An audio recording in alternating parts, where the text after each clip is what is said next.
think what we learned is that you don't, for a long time we thought that it was the game that made that event special, and I think what we realize now is that it is the event that makes the game special. Does that make sense?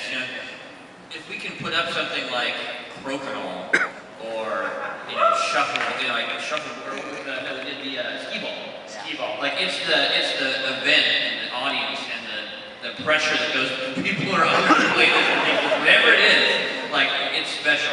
Yeah, I mean what it is, right, is that the spectation, the combination of spectators and a substantial reward, just there's something about our minds that responds to that.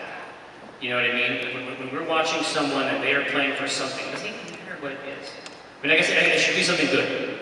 It should be some prize of some kind. It just, you feel that in your scalp. Like when people are engaged in a competition and it matters, you feel that right away.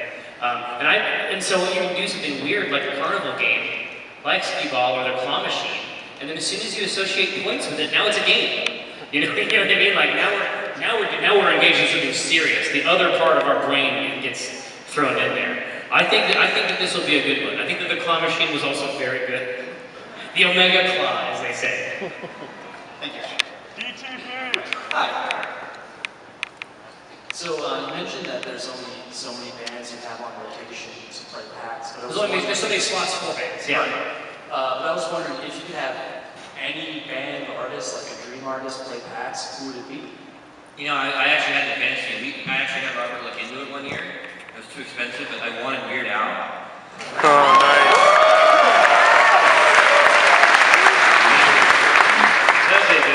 I think it's a big deal with him now. Yeah. He doesn't just show up to your game party. I would go for the Omega Giants. I think that they could turn it out. But apropos to that question, PAX, did you hear that PAX Prime is going to 4 days?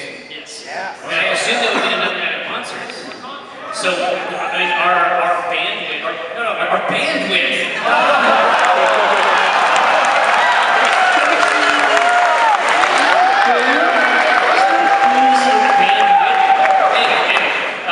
Would be increasing by 33%. Because, just on a personal note, if you could get Tommy Bates to play PAX. That's some wonderful shit. Hey, second PAX here. Welcome back. Thank you guys for the addiction. I've never been addicted to a conference before. I just wanted to request something for the strip. This weekend's the series premiere of Series 7 for Doctor Who. Yeah, I know perfectly well. So if we could get a TARDIS in one of the frames, that would be super awesome.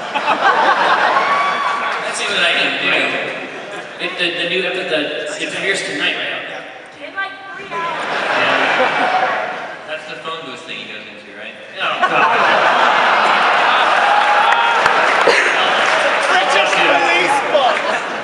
I'll make sure. The problem is that he started with Torchwood. He's like, this is dumb.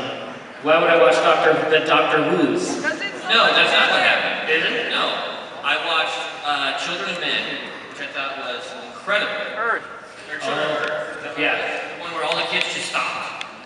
That was amazing. Yeah. And then you're like, oh, that's from a show called Doctor Who. So I started with the very first Doctor Who episode. It was like this mannequin came to life. And I was like, this is dumb. Start with the originals! Listen, I'll work on it. I'm sorry that you had to see it. I'm sorry that you had to see Mommy and Daddy fight. Hi, this is the first time I've ever gotten into one of the Q&A or the... Oh, welcome aboard. So, yeah, I'm freaking out pretty hard. It's okay. It's cool. My seat's right up there, and I'm front row, and I didn't bum rush the stage. Yeah, bum rush the stage and be devoured by an enforcer. That's what will happen. See? I wanted to ask, what is your, for Jerry, what is your writing process? Is there anything that helps you get going, or is it just sort of a natural thing, or advice? No. It's deeply unnatural. It's bestial. No, I just type the letters on the thing and then they show up. That's basically my process. I just put them on there and then I put spaces between them just so people know which ones are which.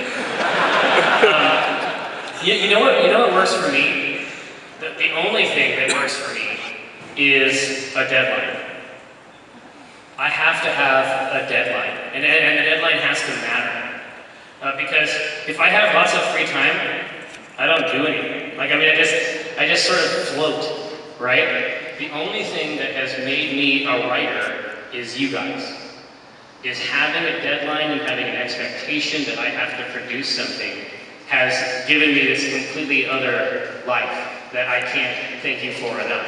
But I need that deadline, otherwise I wouldn't be able to do it. Like, I have to have that force is so strong that it makes me feel that blank screen. You know what I mean? Thank you. Thank you. Hey guys. Yeah. So I have a question for both of you, but I wanted to very briefly say to Mike, congratulations on starting designing your game, your role-playing game. That's amazing. Yeah, I honestly had no intention of saying anything about that. That's fine. I had a feeling it'd be that way. But I want to let you know that there are amazing RPG design communities online that you should take a look at. Can you give me a link? Like, give me a name? I can. Story Games is the one that's currently active. Okay.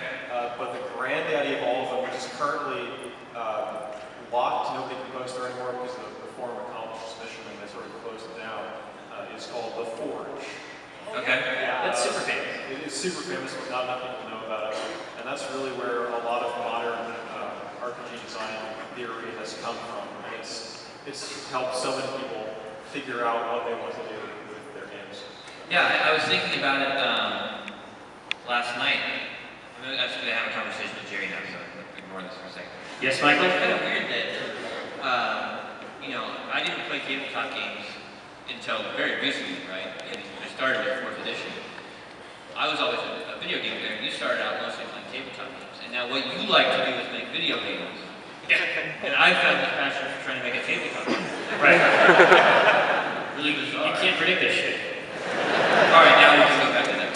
So I do actually have a question for either of you, whoever wants to answer this.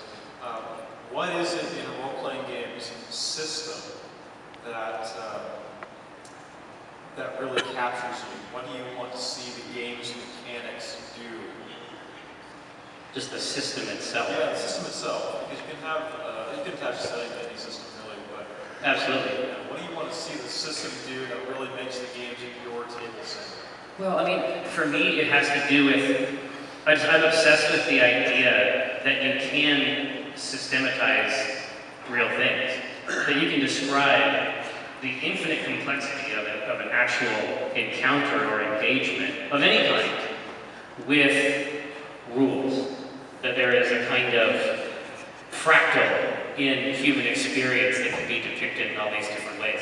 So that's why I think that Burning Wheel is really interesting, because it has a conflict resolution system, and it's the same system if you're arguing with your mom or fighting a dragon. It's the same mechanism underneath that. It all just has to do with the context of where it's happening in. So for me, it's just the idea you can model the real stuff.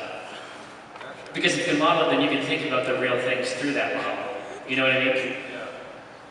Thank you.